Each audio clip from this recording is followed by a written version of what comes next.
Bene, siamo con Davide Montaran. Davide, qualche volta le partite di hockey sono un po' complicate da giocare e anche da commentare. Stasera un po' di amarezza, Valdagno esce, ci ha provato fino al primo tempo, eravamo sul 2-2, poi al secondo tempo Sandrigo è riuscito a trovare il pertugio giusto.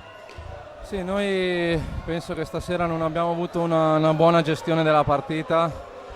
Siamo partiti bene anche, abbiamo fatto un ottimo primo tempo, ragionato, poi nel secondo tempo appena siamo andati sotto non abbiamo avuto la pazienza, non abbiamo avuto il carattere per poter gestire la partita.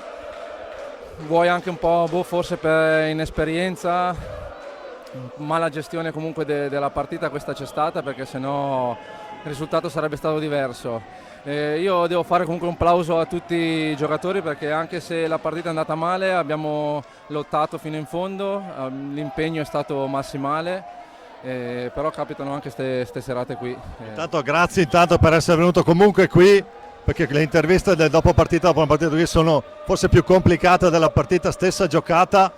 Un abbraccio, grazie al mio capitano Davide Montaran e bocca al lupo. In bocca al lupo a voi per la prossima stagione. Grazie.